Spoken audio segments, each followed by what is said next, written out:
boyfriend, and we're 10-8. And that sober boyfriend was admitted mass killer Jeffrey Dahmer, who has now told Milwaukee police he killed this 14-year-old boy just minutes after police left his apartment. Sworn to serve and protect, that night in May, 3 officers unwittingly served up another victim. Good evening. Glad you're with us. So close to stopping the butchery, but Jeffrey Dahmer slipped through the fingers of law enforcement, and it appears as many as 5 of Dahmer's killings took place after that near miss on May 27th.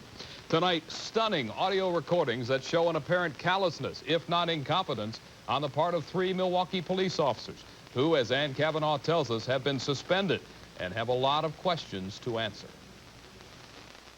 Early on the morning of May 27th, 14-year-old Conorak Syntha Phone was in trouble.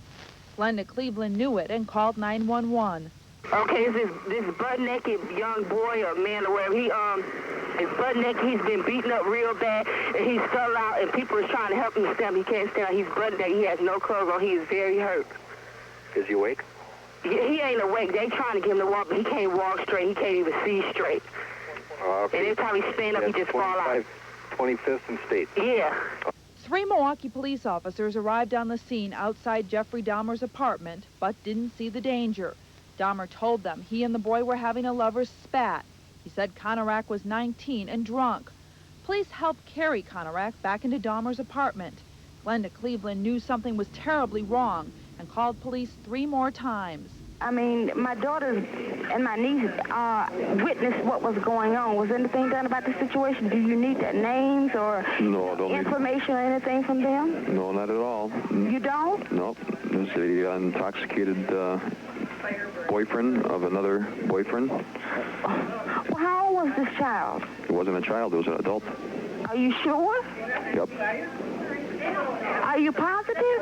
Because this child doesn't even speak English. My daughter had, dealt with him before, seen him on the street, catching earthworms. Yeah, no, it's all taken care of, ma'am. Are you sure? Ma'am, I can't make it any more clear. It's all taken care of. That's, he's with his boyfriend and his boyfriend's apartment where he's got his belongings also.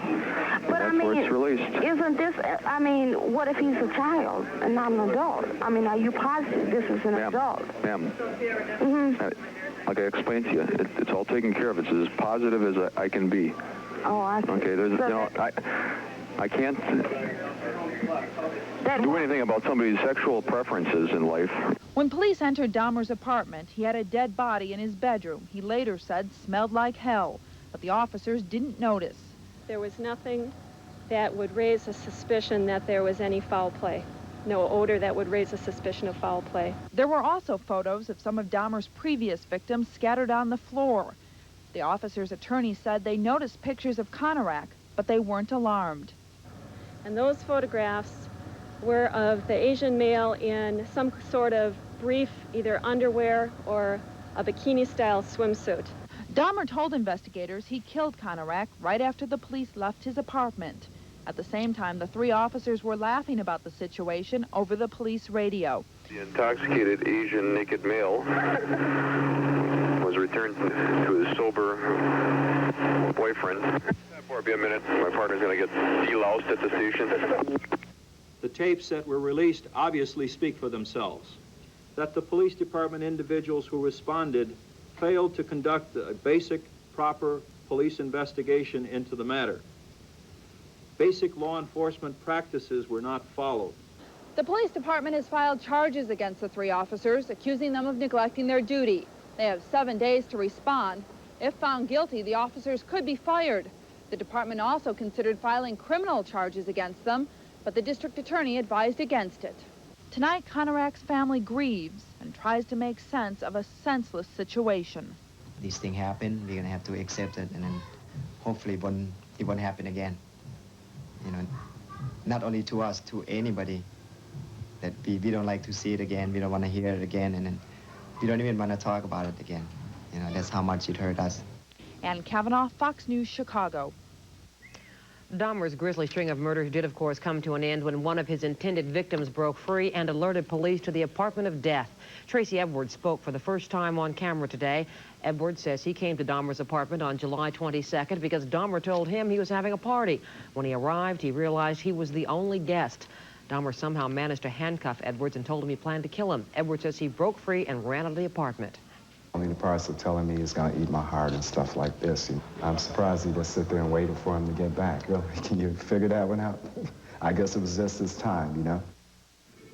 Edwards says he does not see himself as a hero. He says God is the only hero. Police investigation into the matter. Milwaukee's chief of police pressing administrative charges against 3 of his men for mishandling an urgent cry for help last May. Neighbors of Jeffrey Dahmer dialed 911 seeking assistance for a boy who later that very night became another victim of the confessed serial killer. Good evening, I'm Rick Rosenthal. And I'm Allison Payne. The chief's decision comes with the release of some shocking police recordings. 2 of them are 911 calls made in May by neighbors concerned about a naked boy trying to escape from Jeffrey Dahmer. And the other is a joking radio transmission from the officers who returned that bleeding boy to the man who is now admitted to 17 murders. As Margaret Lowry tells us tonight, while police were laughing, Dahmer was killing. The story gets worse and worse in Milwaukee. Police here Thursday released a recording of phone calls to 911 on May 27th, the night Jeffrey Dahmer's neighbors called to say a young naked Asian boy was in the streets trying to escape from him. This butt-naked young boy or man or whatever, he's butt-naked, he's been beaten up real bad, and he fell out, and people are trying to help him stand. He can't stand. He's butt-naked. He has no clothes on. He is very hurt. Is he awake? He ain't awake. They trying to get him to walk, but he can't walk straight. He can't even see straight. Not a man, a boy. 14-year-old Conarac Cynthia Sampone, beaten up real bad. This is how one of the police officers laughingly described what action they took. The intoxicated Asian naked male was returned to his sober boyfriend. Not only returned Conarac back into Dahmer's hands, but even entered Dahmer's apartment, where Dahmer showed them pictures of himself posing with Conarac. And in yet another horrifying twist, the Milwaukee Journal quoted unnamed sources close to an internal police investigation of the incident as saying that even as police officers talked to Dahmer in the living room, the body of his latest victim lay just a room away. The paper also reported that after his arrest last week, Dahmer told police he had killed Conarac immediately after the officers left that night. Milwaukee's police chief suspended 3 officers involved last week. Thursday, he gave them 7 days to respond to accusations of mishandling the affair. The investigation further discloses that the police department individuals who responded failed to conduct a basic, proper police investigation into the matter. Basic law enforcement practices were not followed. But no police action can ease the anguish of Conarac's family, twice victimized by Jeffrey Dahmer. One of Conarac's older teenage brothers had been molested by Dahmer 3 years ago. They didn't give them enough help to protect my brother or the rest of the victim. Glenda Cleveland, one of Dahmer's neighbors, called 911 back that night to question one of the officers involved to make sure everything was all right. Was anything done about the situation? Do you need their names or information or anything from them? No, not at all. You don't? No. This is the intoxicated boyfriend of another boyfriend. Well, how old was this child? It wasn't a child, it was an adult. Are you sure? Yep. Are you positive? Because this child doesn't even speak English. My daughter had, dealt with him before, seen him on the street, catching earthworms. Yeah, no, he's it's all taken care of, ma'am. But was it? His family, his neighbors, anyone who hears his story will have to wonder if things had been handled differently. Conarac Cynthia Sampone might still be alive. Margaret Lowry, CNN, Milwaukee. But an attorney for the 3 suspended officers is defending their decisions. Lori Eggert says the officers thought they were dealing with 2 friends, and one was going to take care of the other who had had too much to drink. She says the boy sat unassisted on the couch and showed no fear of Dahmer. And she says it's unfair to second-guess what the officers did. Rick? Authorities here today revealed former Cook County Sheriff James O'Grady and former Undersheriff James DeVore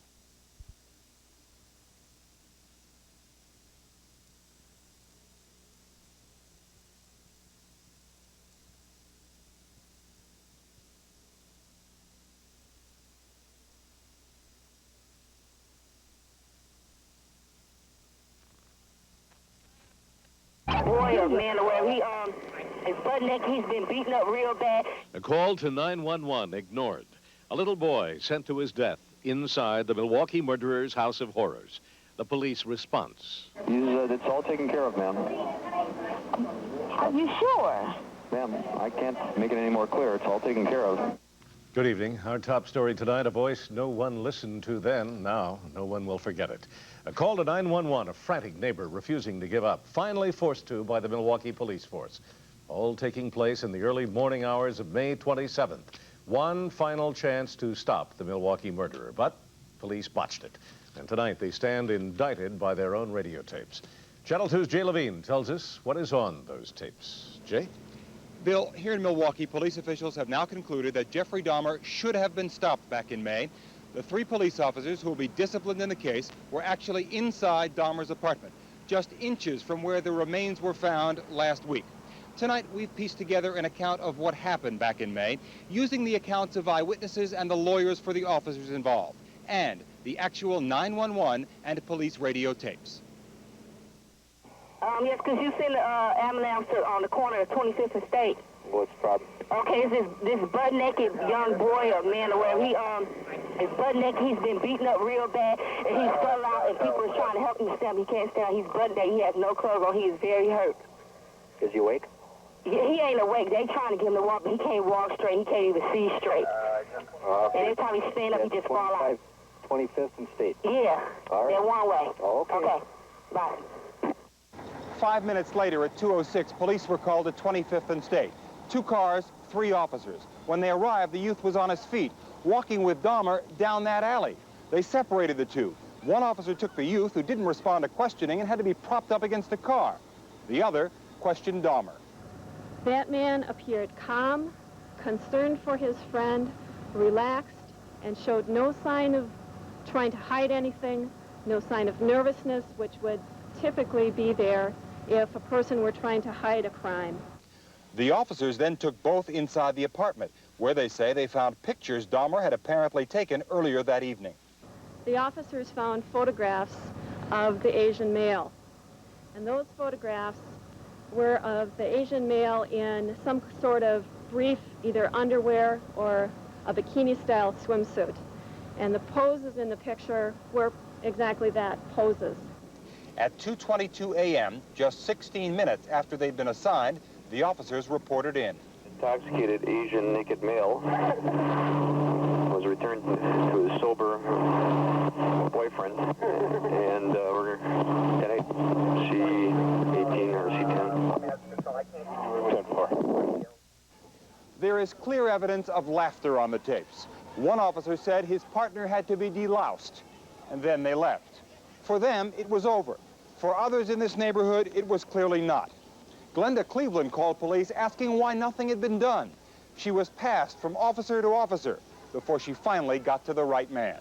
My daughter and my niece witnessed what was going on. Was anything done about the situation? Do you need their names or information or anything from them? No, not at all. You don't? No. It's an intoxicated boyfriend of another boyfriend. Well, how old was this child? It wasn't a child, it was an adult. Are you sure?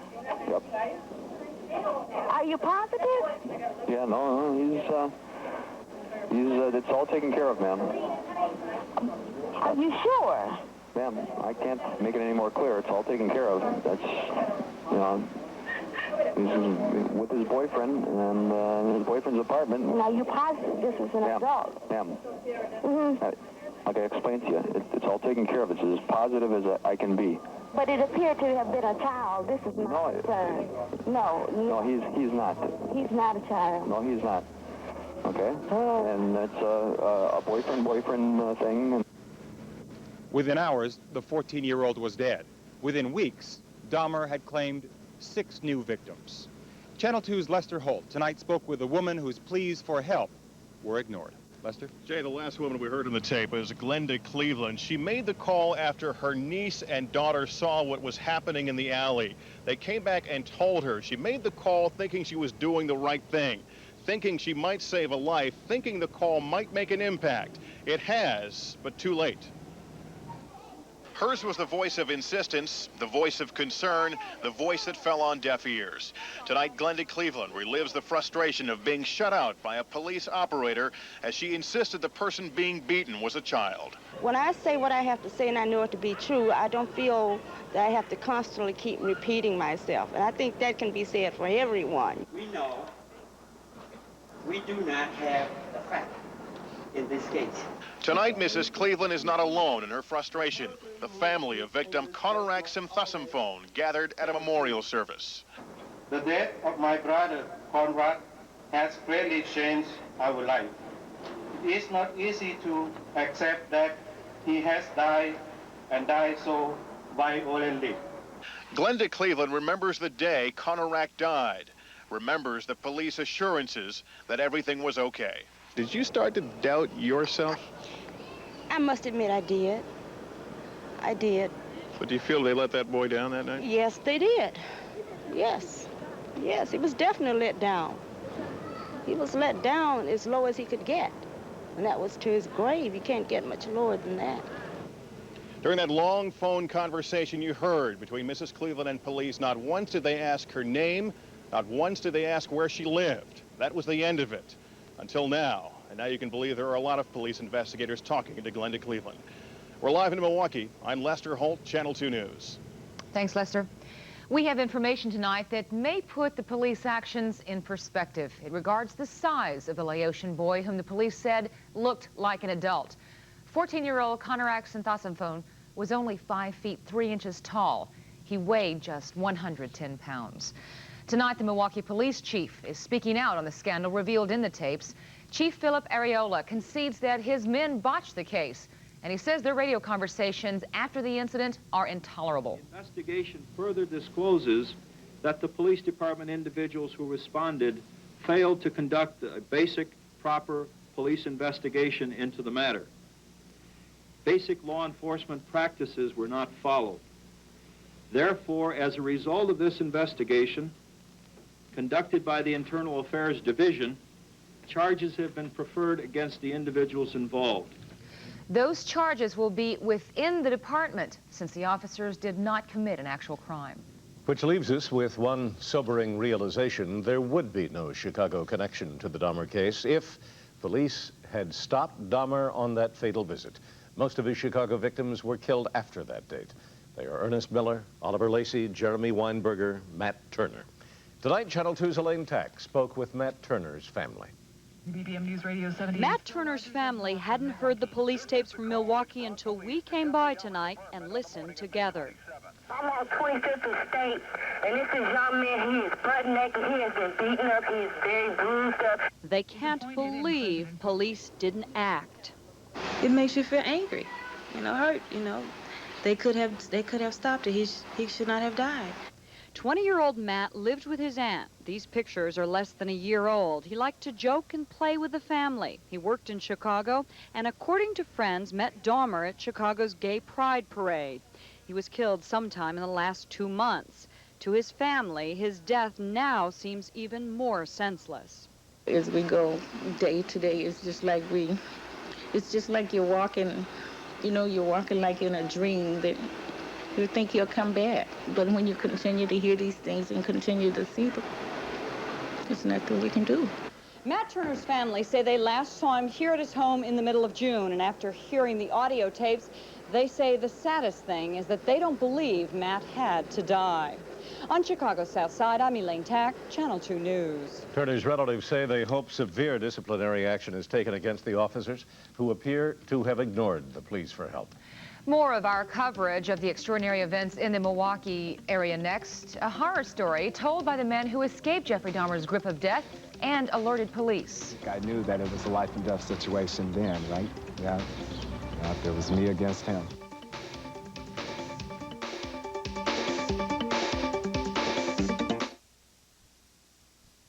It's our promise, our commitment, our guarantee. Murderer and lived to tell the story to police. It was his frightening story that stopped the serial killer. And tonight, he tells it to Channel 2's Jay Levine. Let's go back to Milwaukee. Jay? Bill, Jeffrey Dahmer simply picked the wrong man for his final victim, a hardworking, deeply religious father of 6, who escaped Jeffrey Dahmer and came back with police in tow. Tonight, he tells me the story about a nightmare that simply won't go away. 24-year-old Tracy Edwards says his narrow escape from Jeff Dahmer last Monday night will haunt him for the rest of his life. I'm not a person that gets scared easy, but now it's totally different, you know. I have nightmares. I've been getting a little counseling so far, a little talking to. Edwards' evening with Dahmer began innocently enough, the two trading stories at a local shopping mall and agreeing to go out drinking and looking for girls. But first, Dahmer suggested they stop by his apartment. It was there, Edwards says, Dahmer changed completely. Something different about him, you know, more sinister looking, you know. Like I knew that it was a life and death situation. Before I knew it, he threw a handcuff on me and had a big blade up under my heart, you know, telling me if I don't do what he says, he's gonna kill me, you know. For more than 4 hours, Dahmer sat with the knife on Edwards, threatening him, promising to kill him. He told me different grossed out things, you know, that I would look better, and the things that I seen, you know, he wanted to eat my heart and different things of that nature, you know. Edwards kept talking to Dahmer, trying to distract him, waiting for the right moment to make his move to escape. Finally, it came. Well, I hit him. I'm just going to put it that way. Yeah, I had to, you know, be physical then, you know, in order to get out the apartment, put it that way. Yeah. And when you hit him, what happened? He kind of lost his balance, and then I made my break towards the door, and luckily I got the door open just like that. God was with me. It was time for this guy to be stopped, you know. That's all I could say, because everything, I could turn the knob and everything in one motion, you know. Yep, everything worked out just right, you know. Only when he was free and had reached police did Tracy Edwards realize how close he'd come to death. I just didn't know what I was in at the time. It's shocking to me because they're finding out new stuff every day, you know. That I dealt with a guy like this the way I did, I'm proud of that, you know. That's where I know God had to channel me through this thing, you know. That's the only way I could have got out of here, you know. This is the first time Tracy Edwards has agreed to be photographed. His initial shame at being duped by Dahmer has now been replaced by a knowledge that had he not come forward, had he not been able to convince police, Jeffrey Dahmer might still be claiming victims tonight. We're live in Milwaukee. I'm Jay Levine, Channel 2 News. Bill? And Jay, he did convince the police. Why do you think they believed him when they didn't seem to believe the other people? Good question, Bill. It was physical evidence. Tracy Edwards had a handcuff still on his hand. Police at first thought the handcuff might be one of theirs, that he was running away from some crime. But they checked, found their handcuff keys didn't fit him, and then they followed him to Dahmer's apartment. And the rest is history. Jay, what about Milwaukee police in light of all this new developments that have happened today?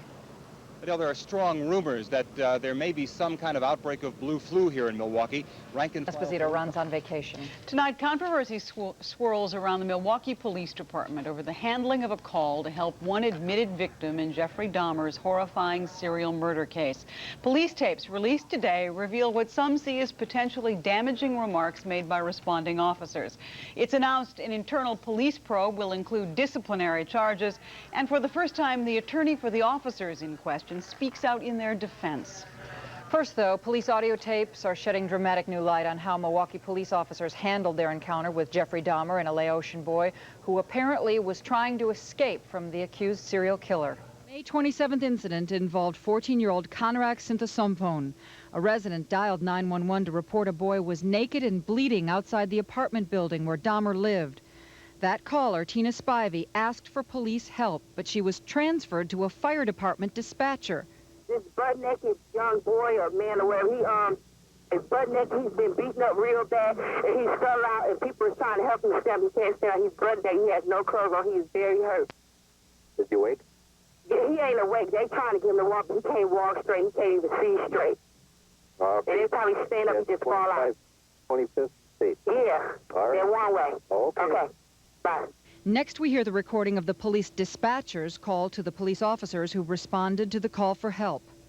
Intoxicated Asian naked male was returned to his sober boyfriend, and we're 10-8. She 18 or she 10. Be a minute. My partner's going to get deloused at the station. Then later that evening, Spivey's aunt, Glenda Cleveland, in a follow-up call to police, talks with one of the officers who was at Dahmer's apartment. I can't do anything about somebody's sexual preferences in life. Well, no, I'm not saying anything about that, but it appeared to have been a child. This is my concern. No, he's not. He's not a child. No, he's not. In a horrifying postscript to these tapes, the Milwaukee Journal newspaper, quoting sources close to the investigation, is reporting that Dahmer has now told police he killed the boy as soon as officers left his apartment. There were more revelations tonight surrounding the Milwaukee Police Department's handling of this case. 3 officers who allowed the Laotian boy to stay with Dahmer reportedly went inside Dahmer's apartment when they answered that call. That call occurred 2 months before the world knew who Jeffrey Dahmer was. The Milwaukee Journal reports that Dahmer said at the time photos of previous victims were strewn on the floor and that there was a body in his bedroom smelling, quote, like hell. But a spokeswoman for the police union, who confirmed today that the officers were in fact in the apartment, said those officers saw no evidence to suggest that anything was wrong. They had known, they had suspicion that Dahmer was involved in past, present, future illegal activity, or that this child, that we know now to be a child, but they thought reasonably back then was an adult, they had any suspicion, they would have moved with all deliberate speed. The union says the officers tried to interview the boy, who appeared drunk and unable to respond, and that the officers said that Dahmer was calm and showed no signs of hiding anything. But Police Chief Philip Areola, who declined comment on the specifics of the investigation, today announced internal charges are pending against the officers. Department standard operating procedures relative to personnel investigations will be followed. This procedure provides that individuals so charged have 7 days to respond. Upon receipt of the individual's responses, I, the chief, will render his decision and not before that time. In the interim, the officers are suspended with pay according to state statute. What's your reaction to the language and the laughter that you heard on the tapes of the radio broadcast? The tapes that were released obviously speak for themselves. How common is that type of language on a police broadcast? It's not common. It's not tolerated. It's not appropriate. Chief Areola added that criminal charges are not planned against the officers, but department violations are being pursued. The officers' names have not been released. Community reaction has been sharp, and tonight citizens gathered for an open meeting at Milwaukee City Hall. Channel 5's Charlie Wojciechowski was there and joins us now live. Charlie? Well, right now, Milwaukee is a city being torn apart by 2 emotions: grief for the victims of Jeffrey Dahmer and outrage over the possibility that police could have done something to prevent these crimes. Simple candles in memory of a young boy whose life met a violent and now some say preventable end. Milwaukee's Laotian community remembered 14-year-old Konarak Sinthasampong. Tonight, Father Peter Burns described the family's reaction to the disturbing tapes released by the police department. It saddens them, and really wish the outcome of that early morning would have been a little different, if their brother might still be alive. Stay together and pull together to justice. Roll down! At City Hall, the voice of outrage was loud and clear. Hundreds gathered in the city council chamber for an all-night forum on the Milwaukee Police Department's alleged mistreatment of minorities. I want to know why it took a white man to do something to get us out. Milwaukee police are inconsistent in their treatment of all minorities, whether it be blacks, Hispanics, gays, anything. They treat us like subhumans, second-class citizens. Sickness exists in our police department when they can call a 14-year-old boy a man. Tonight, Milwaukee Mayor John Nordquist spoke out in support of his police chief, Philip Areola. But he did blast the officers involved in this incident, saying that if they are guilty, they can justifiably expect full punishment. Reporting live from Milwaukee, I'm Charlie Wojciechowski. Back to the newsroom. Thanks, Charlie. And in Bath Township, Ohio, investigators unearthed another 50 bone fragments believed to belong to Dahmer's first victim. This is the 3rd day of digging on the property surrounding Dahmer's former home. Police looking for the remains of Stephen Hicks, a hitchhiker Dahmer says he killed 13 years ago. This search will continue at least through tomorrow. Written court transcripts from when Jeffrey Dahmer was sentenced for a sex crime against a 13-year-old boy in 19... Milwaukee's police chief is taking action against 3 officers who went to confess killer Jeffrey Dahmer's apartment 2 months ago. He says the men failed to follow basic procedures while investigating a report that a naked, bleeding boy was being chased outside Dahmer's apartment building. Paul Meinke joins us live from Milwaukee with the latest. Paul? John and Marianne, Milwaukee was hoping the worst was over. Then today's incredible revelation that 3 Milwaukee police officers were actually inside Jeffrey Dahmer's apartment the night of May 27th, nearly 2 months before the bodies would be found there. Police, they were called there because the neighbors had reported earlier seeing a 14-year-old Laotian boy running naked, running away from Jeffrey Dahmer, and yet apparently at Dahmer's insistence, police allowed the teenager to stay in Dahmer's apartment. Later that same night, he would join Dahmer's list of victims. The joy and peace we long for a journey to find has been taken from us. 11 years ago, the family of Konarak Sinthasampone came to Milwaukee to escape the violence in their native Laos. Tonight, members of the city's Southeast Asian community gathered to mourn the death of Konarak and also to ask some hard questions. How could police have allowed Konarak, a 14-year-old who was in the street naked, bleeding, and running from Jeffrey Dahmer, to go back into Dahmer's apartment, where later Konarak would be brutally murdered? I believe that the police did not care because he was Laotian and the guy was white. A police union spokesman says the 3 officers who went inside Dahmer's apartment that night found it tidy, no unusual odor. And while they did see pictures of Konarak in various stages of undress and knew he was intoxicated, they concluded he wanted to be with Dahmer. From looking at the pictures, the officers could determine in their minds that the person in the picture was comfortable. It was not a stress situation. He was relaxed. He was smiling. But the 911 radio tapes released today reveal the officers chuckling as they leave the scene. The intoxicated Asian naked male was returned to his sober boyfriend. It'll be a minute. My partner's going to get deloused at the station. It's like a living hell. After police left, Glenda Cleveland, whose daughter first called police, called back to one of the officers who was in Dahmer's apartment. What if he's a child and not an adult? I mean, are you positive this is an adult? Ma'am, like I explained to you, it's all taken care of. It's as positive as I can be. Oh, I see. Okay, I can't do anything about somebody's sexual preferences in life. Well, no, I'm not saying anything about that, but it appeared to have been a child. This is my concern. No, he's not. Friends say they cannot imagine how police could have figured Konarak, who was 14, roughly 5'6", was an adult. Furthermore, he was running naked in the street. The Laotian boy would have been better off in jail than dead. Someone should have been arrested in a domestic violence situation. A simple phone call would have revealed that Jeffrey Dahmer was a convicted child molester on probation. That phone call not made. Today, Milwaukee Police Chief Philip Areola announced that departmental administrative charges are being filed against all 3 officers who currently are on suspension with pay. That is going to be reviewed. They may very well appeal that. They have 7 days in which to do it. Areola will not say whether or not he is going to seek their dismissal, though there is growing community pressure for that to happen. And all of Milwaukee wonders what tomorrow will bring. Live in Milwaukee, Paul Meinke, Channel 7 Eyewitness News. John and Marianne. Okay, thank you, Paul. Authorities in Bath, Ohio, continued to dig today in the area around Dahmer's former home. This morning, they discovered 50 additional human bones, more than in the previous 2 days of digging. Some of those bones believed to have come from the skull of Stephen Hicks, who authorities say was Dahmer's first victim.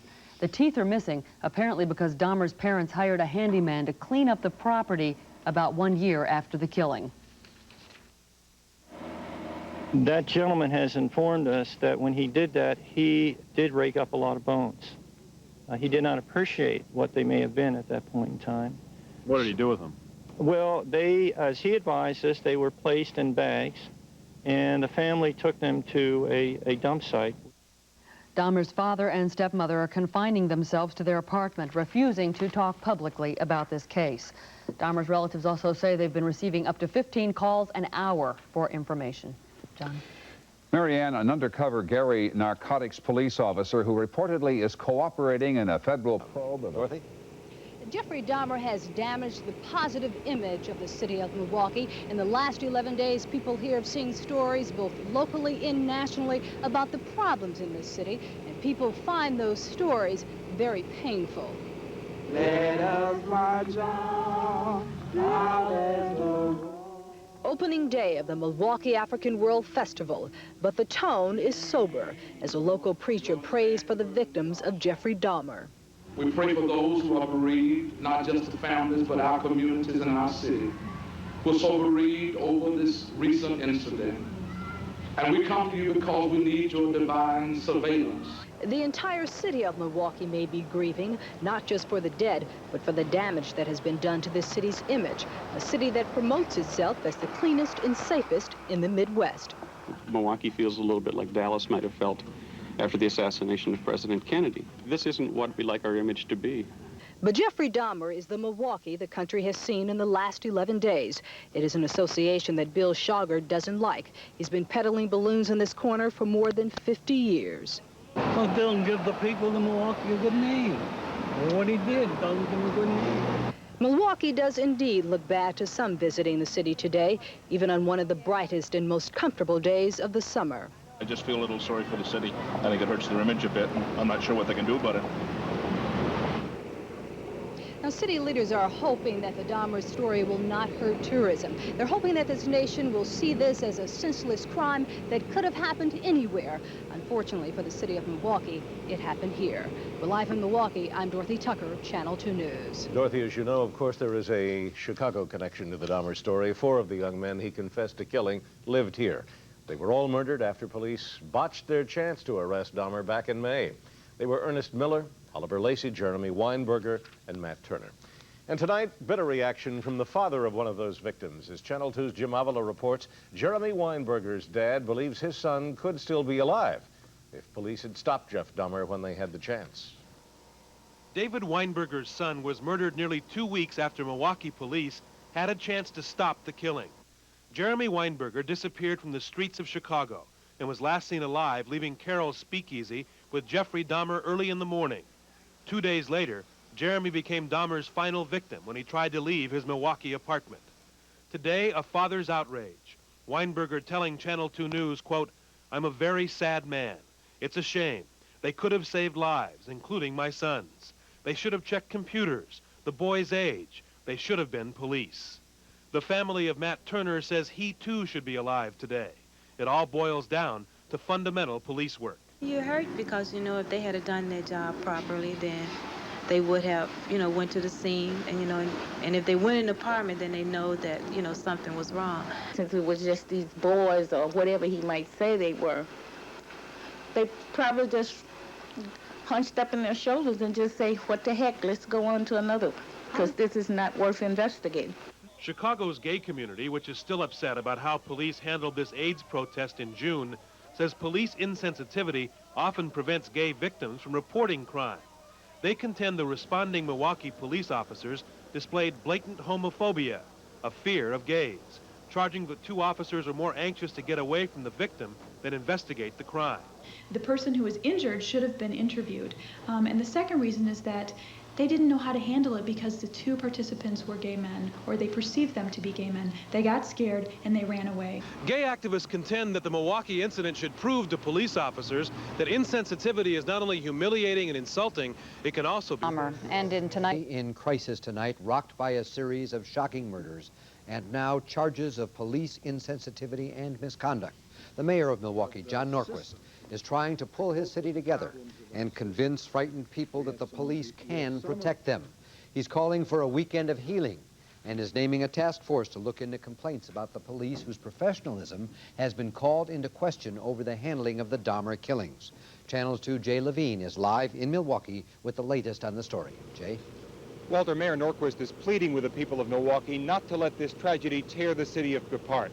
There is undeniably bad blood between many people and the police, but most at this point seem anxious to prevent what the mayor calls an even greater tragedy. Police officers here in Milwaukee were on the job as usual today, threatened with firing for a rumored outbreak of blue flu, though for some it was hard to keep their minds on their work. Needless to say, the mood isn't very upbeat. in light of the events, but we do what we have to do out there and continue to do it. I know the officers personally, and I think they were justified in what they did based upon the circumstances that were given to them. I would have done the same thing. Milwaukee's mayor did not agree. He had listened to the tapes along with everyone else. It was shocking and disturbing. It's hard to have words that describe what it means. I mean, It's becoming clearer and clearer that Dahmer's quiet, unassuming manner repeatedly misled people. Not just police officers who would question him briefly before dismissing the complaints of would-be victims and witnesses, but others who knew him quite well, like the guard who each day would check him in and out of the Community Correctional Center here in downtown Milwaukee during his 10 months of work release. I'll put it this way, when I first heard about it, I was shocked because I could not place this man in this situation. I mean, it was just totally,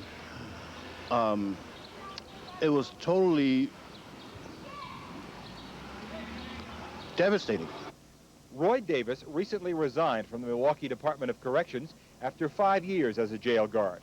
He ran the dorm where Jeffrey Dahmer was held from May of 1989 to March of 90. Dahmer, he says, wasn't like the other inmates, always looking for an edge. He's a very convincing person. You know, he's just, What about him was convincing? His ways, everything he did was innocent. Innocent one moment, a monster the next. Time and again we hear people talking about Dahmer's Jekyll-Hyde personality, and we will undoubtedly hear more in court documents to be filed next Tuesday, and the trial following several months after that. We're live in Milwaukee. I'm Jay Levine, Channel 2 News. Walter, Adele? Thanks a lot, Jay. The criticism of Milwaukee's police is raising questions about the way Chicago police are killer. Mike Parker has been looking into that part of the story, and Mike joins us now with more. Mike? Adele, the stunning Milwaukee police tapes, as well as the recent videotape of Los Angeles cops beating Rodney King, have exposed an ugly side of law enforcement. But here in Chicago, an effort has been underway for more than a year to minimize that kind of thing. It's still too early to tell how well it's working. Stay out of there! Drop the gun! This is the popular image of how police cadets are trained. A dramatic, guns-drawn, simulated street crisis. But the Chicago Police Department is also trying to teach its new officers to deal humanely with people. During 18 weeks of training before graduating, recruits undergo 65 hours of classes in cultural awareness, psychology, and hate crimes.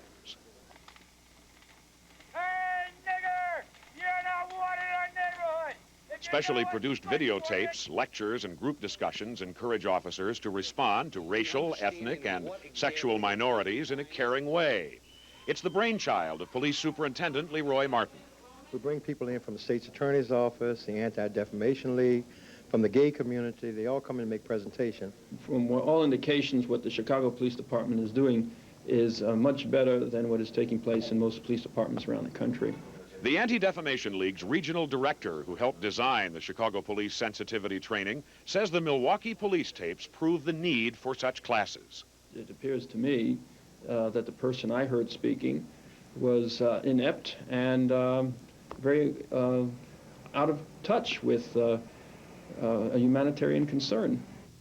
The Anti-Defamation League's training program for police has also been adopted by departments in Houston, Texas, Little Rock, Arkansas, and other cities.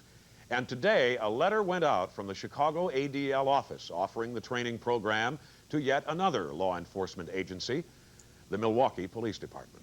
Walter? Thank you, Mike. At Dahmer's boyhood home in Ohio tonight, a report of a breakthrough in the search for remains of the Milwaukee murder's victim.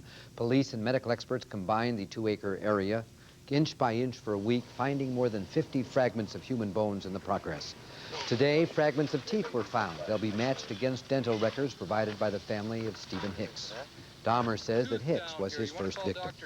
Let's recap now what we know at this time on the Milwaukee serial murders. The mayor of Milwaukee is calling for a weekend of healing to ease the tension caused by the shocking crimes. And he's naming a task force in the investigation into the multiple murders carried out in the apartment of Jeffrey Dahmer. Channel 5 News has learned police are checking whether Dahmer may have videotaped his crimes as the probe into how Milwaukee police are handling the investigation widens. Channel 5's Charlie Wojciechowski has the details live from Milwaukee. Charlie? Well, today, Warner, we had a chance to look at the application for a search warrant of Jeffrey Dahmer's apartment. A warrant that suggests authorities may have a lot to go on when it comes time to prosecute. In addition to photographs of victims reportedly recovered from Dahmer's apartment, court records show that videotapes, a personal computer, and a number of floppy disks were also found. Police sources say they are looking at the tapes to see if the contents may link Dahmer to the confessed murders or any others. So far, nothing incriminating has been found. The disks and the computer's internal hard drive have yet to be searched. Police want to know if Dahmer cataloged any information about his victims on the computer. Such work could be used to challenge any insanity defense. Also today, the fire department released its dispatch tapes from the night of May 27th. The tapes contain nothing new, but Fire Chief August Erdman admits that one of his firefighters had contact with Conorak Synthosampone. She noticed that there was a male nude in front of the squad car. She turned around and went back to the engine and picked up a disposable blanket. Her intention, she tells me, it was for modesty in the weather conditions. She walked up to the front of the squad and wrapped it around the individual and had no verbal contact with him, and she left the scene. Police Chief Philip Areola has filed departmental charges against the officers involved. And now Mayor John Nordquist is forming his own blue ribbon panel to investigate. The Dahmer case has raised many questions about the ability of the system to cope with the problems of our city. We have some of the answers, and I'm committed to getting the rest. But some community leaders say they will only be satisfied with an independent investigation. Oh, that's another smokescreen on the mayor's part. How can he appoint a Blue Ribbon Commission when he's part of the problem and part of the reason that the event happened? I don't think he can, I don't think that'll be effective. I think we have to have someone from outside of Milwaukee come in and do a more objective type investigation. And someone from outside is now stepping in. District Attorney McCann from here in Milwaukee for the state will be stepping in, conducting independent review of the officers' conduct on the night they stepped into Jeffrey Dahmer's apartment. Reporting live from Milwaukee, I'm Charlie Wojciechowski. Back to you. Thank you, Charlie. Here in Chicago, the father of one of Dahmer's victims is predicting one positive change that may come out of the Milwaukee tragedy. Phil Walters is here with that story. Phil? Warner, the father of murder victim Jeremy Weinberger, said today that he believes the Milwaukee tragedy will change police procedures across the nation. The families of the victims will see to that, he says. Well, if so, guidance for change may be coming from Chicago. The Anti-Defamation League here sent a letter to the police chief of Milwaukee offering to help in the training of policemen there. The league already helped Chicago police look at how they view minorities and how minorities view them. Gays and lesbians are among those minorities who have not trusted police in the past, and police admit with some reason. There have been cases where the police officer was not sympathetic to the person because of their sexual orientation. This has changed, I think, in a great deal, but we have to trying to be... Turned a 14-year-old boy to Jeffrey Dahmer's apartment. Dahmer has confessed to killing the boy immediately after officers left. Channel 7's Paul Meinke has details. Nearly every day since the Dahmer murders were first discovered, there have been new revelations that have deepened anger and mistrust in a city that's already seen a growth in crime and racial friction.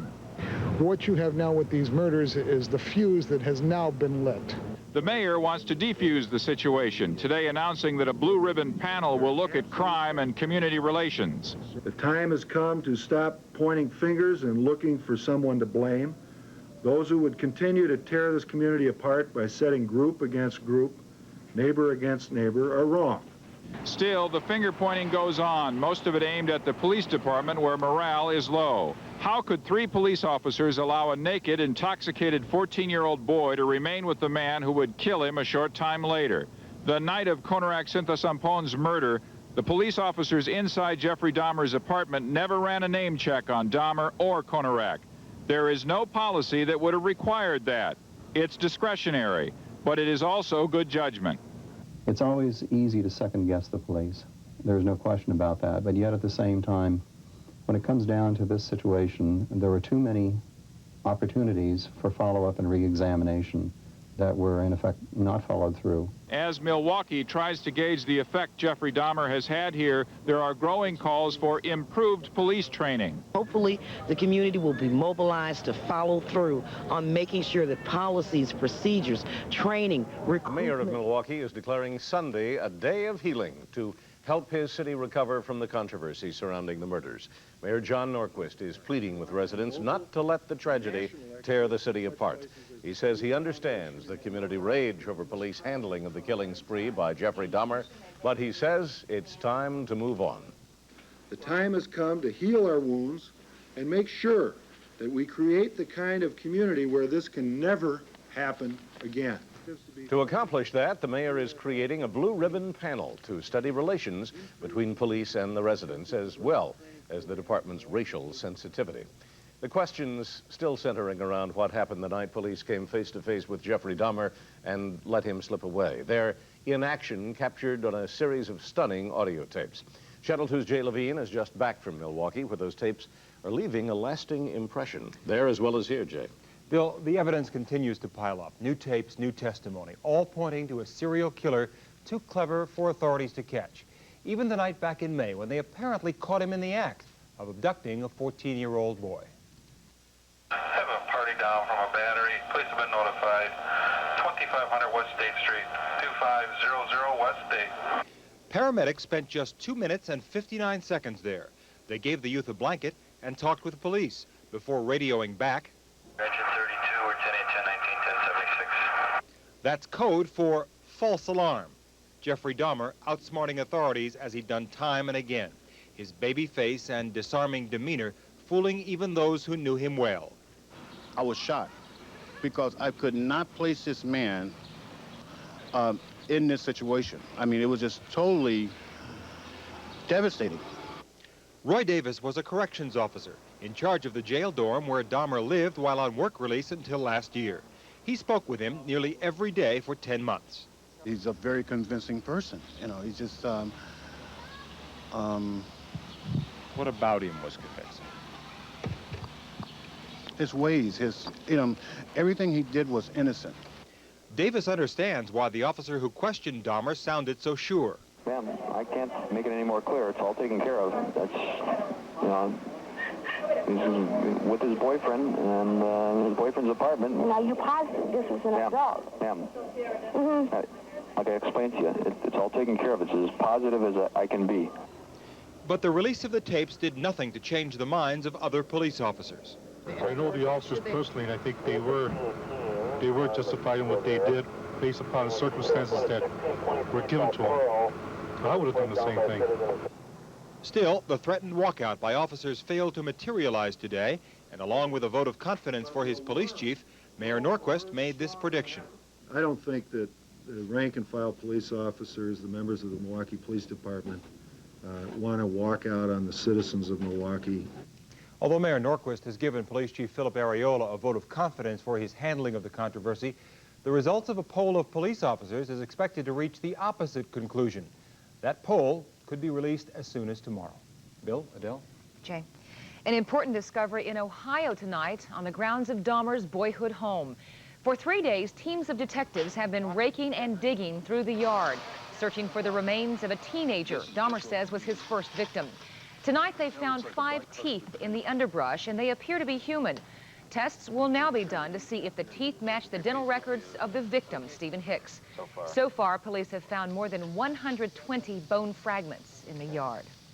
Tonight, the father of the last man Dahmer is accused of killing is adding his voice to the chorus of criticism of the Milwaukee Police Department.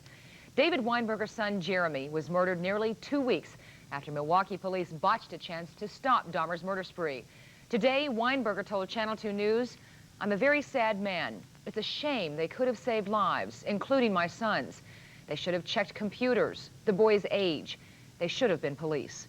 Jeremy Weinberger was one of 4 Chicago area victims of Dahmer. Another victim of Jeffrey Dahmer's killing spree is the city of Milwaukee. The Dahmer case is bringing in hordes of publicity, all the wrong kind. And as Channel 2's Dorothy Tucker reports, it's not at all the pretty picture Milwaukee wants the world to know.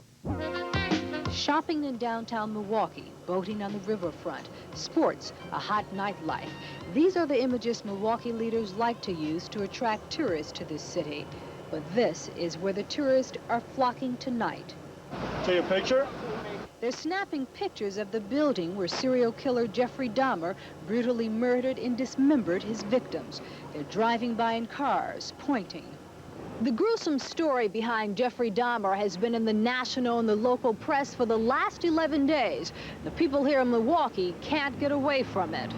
There are newspaper headlines detailing the Dahmer story and around-the-clock radio newscast. Mayor Norquist talked about togetherness and healing today and announced plans to make sure an incident involving a 14-year-old boy and his alleged killer, Jeffrey Dahmer, will never happen again. All of this has tarnished Milwaukee's image as a clean-cut Midwestern city. Milwaukee newspaper columnist Dennis McCain sees the damage. How it hurts is that everybody thinks of Milwaukee as a quiet, smaller version of Chicago in some cases. And they look at this and they find enormous, heinous violence that isn't what we like to think of as Milwaukee. McCain says that Milwaukee will have to fight hard to reverse the negative image. A local Christian group that gathered for prayer outside of the apartment where Dahmer lived says the battle must begin here. It's been exposed. Milwaukee has been revealed. These people believe that the nation will once again view Milwaukee as a clean and safe place to visit, but it will take lots of time and lots of work. In Milwaukee, Dorothy Tucker, Channel 2 News. We'll be in Milwaukee through the weekend to cover the latest developments on the Milwaukee murders and have full coverage on the Channel 2 Weekend News. Tonight, another Los Angeles police beating captured on videotape. Watch as the possible origin of these parts. Again, they were discovered earlier this evening by people on a paddle boat here in the lagoon, and 2 human feet recovered so far. Police are dragging the lake still, the lagoon, trying to search for more. They will be here all evening, and tomorrow they say they're going to bring more boats out with more divers to continue a grid search of this lagoon. Right now, that's what we have for you. Reporting live from Humboldt Park, I'm Charlie Wojciechowski. Back to you, Art and Jackie. Thank you, Charlie. Thank you. As the gruesome details of a horrible string of serial killings continues to unfold, the case of accused murderer Jeffrey Dahmer has shocked and divided Milwaukee. Tonight, here are the latest developments in this continuing story.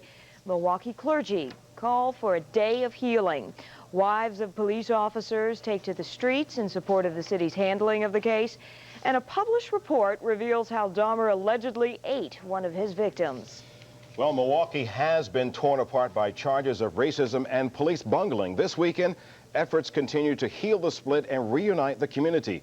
Channel 5's Charlie Wojciechowski filed this report earlier tonight.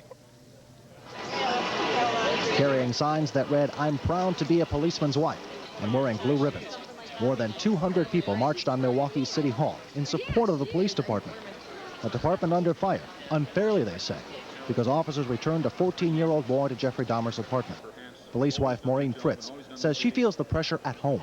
They don't know what it's like. The stories I hear and the stress he's under and how you have to deal with their moods, and it's really hard.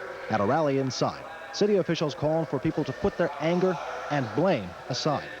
If the police officers in this city are not judged fairly and with compassion, a part of this city will never recover. In this city of churches, the faithful turned out to hear priests and ministers address some of the divisiveness left behind in the wake of these mass murders. It's a day Mayor John Norquist calls Healing Sunday. At St. Joseph's Basilica, Norquist was among those who heard a message of forgiveness and compassion. I think it's good that we affirm that Milwaukee is a good place. But we must not be bogged down here. We must have hope and have faith and realize and see the good. At the Fellowship Baptist Church, music and hands-on healing were only part of a service that also included anger over the police department's treatment of minorities. This has been happening year after year. Of the FAR, police say they have absolutely nothing that would lead them in that direction. They are not going to make any calls at this point to Milwaukee, and this would not jibe with Jeffrey Dahmer's stated pattern that he killed only in Wisconsin and Ohio. But of course, he was known to have been in Chicago on a number of occasions, so police say they cannot discount the possibility, however remote that it may be. Now, today in Milwaukee, which has undergone considerable trauma since the murders were discovered up there, today was billed as Healing Sunday. We must look beyond what have happened in our city. It is perhaps the most traumatic time in Milwaukee's history, so says the mayor, who today personally carried his appeal for unity to a pair of churches, one white, one black. One good thing that can come out of this event is for us as a community to care about each other more, respect each other more, and become the most close-knit community in the entire United States of America. But on this day of healing, there is ample evidence the wounds are still open. If the police officers in this city are not judged fairly and with compassion, a part of this city will never recover. Thank you very much. Angered by an avalanche of criticism, several hundred people, most of them relatives of Milwaukee police officers, gathered at City Hall this afternoon to say enough's enough. I know what it's like seeing my fellow officers with the vacant looks in their eyes, the burnout, the fatigue. It's not easy. The near West Side in the Humboldt Park Lagoon, a dismembered body found in the water. Channel 2's Elaine Tack is live there with the story right now. Elaine? Police have just wrapped up diving in Humboldt Lagoon looking for more body parts. They have called off the search until 8 a.m. tomorrow morning. That's when they'll resume dredging through the lagoon behind me. What they believe happened with the sack they found out here this evening is that it was submerged for several weeks and then popped to the surface tonight. Two paddle boaters paddling around Humboldt Lagoon this afternoon just before 6 spotted a bag floating right behind these reeds. They told police it smelled a very strong stench. They flagged down people bicycling on shore to look and see what was inside the pillow-type sack. They found 3 plastic bags inside. Lieutenant John Cazares described the rest of the contents. 2 human feet were found in the bag. Have you found any other body parts out here tonight? At that time, naturally, the police were called. The crime scene was protected. The Chicago Police Department Crime Laboratory came to the scene and conducted Some mutilation killings there continue to make the news, as admitted serial killer Jeffrey Dahmer faces new charges of murder in Milwaukee Circuit Court this week. The charges come as the city tries to put the horrible murders behind it. The mayor of Milwaukee designated today as a day of healing. There's been a rally to show support for Milwaukee police. There are new reports that Dahmer practiced cannibalism, and there's more revelations about his first Milwaukee victim, whose body reportedly was put in a suitcase and taken by taxi to his grandmother's house. We begin our coverage tonight with a rally that was held outside Milwaukee City Hall to show support for the city's beleaguered police department.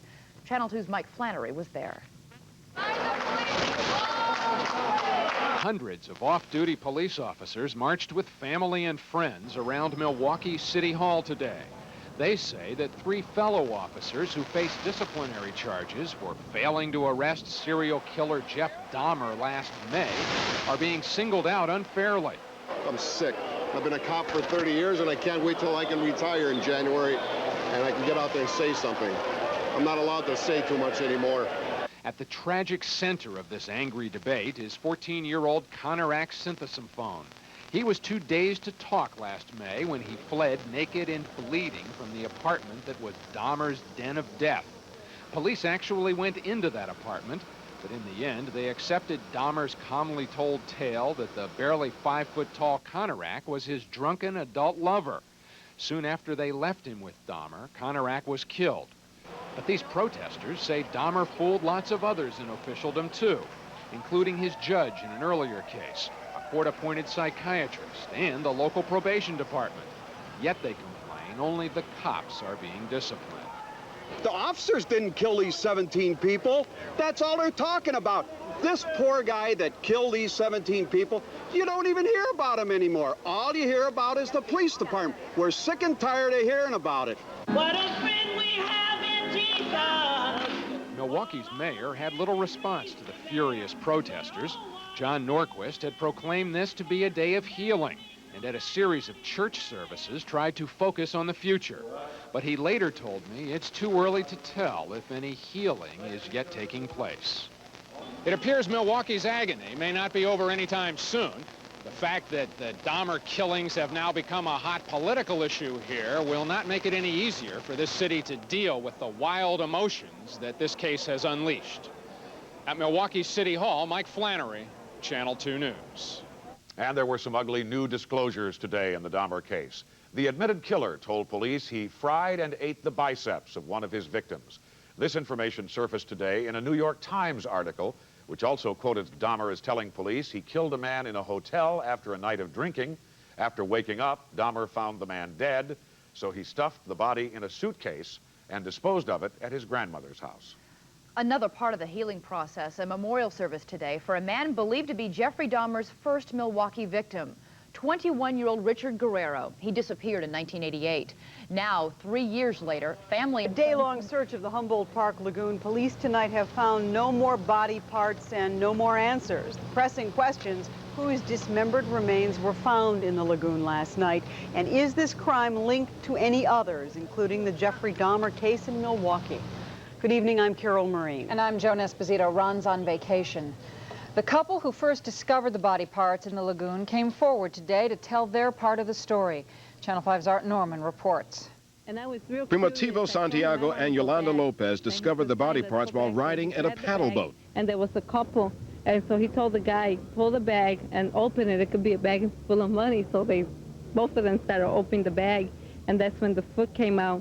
And they pulled out the other bag. It was like a jewels bag. I think the head was in that bag. Following this couple's grisly discovery, police marine units began an extensive search of the Humboldt Park Lagoon in hopes of locating the torso of the as yet unidentified Hispanic man.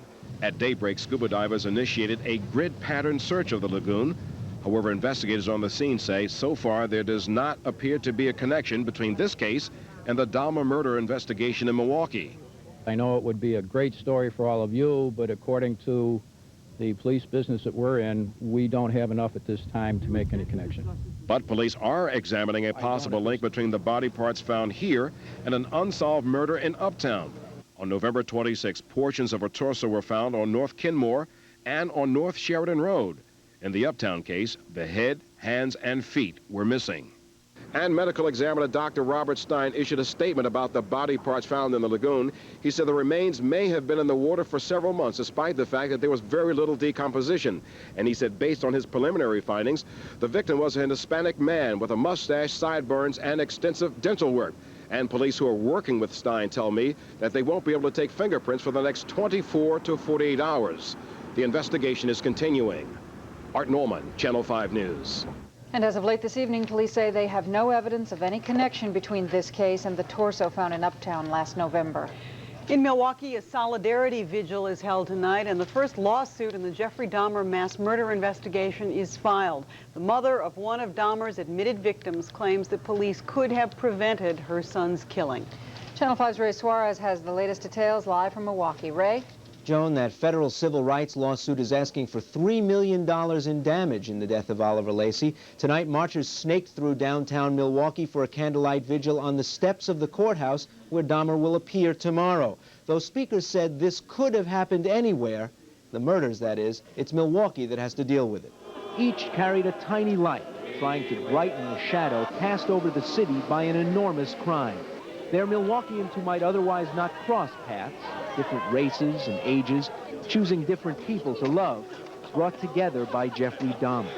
At the rally earlier, the family of Tony Hughes stood in the front row, sometimes weeping, sometimes adding shouts to those of the crowd, and the mayor, who as a state senator represented Jeffrey Dahmer's neighborhood, talked of the struggles of the good people who live there. If anything good can come out of this terrible tragedy, it's for our community to come together.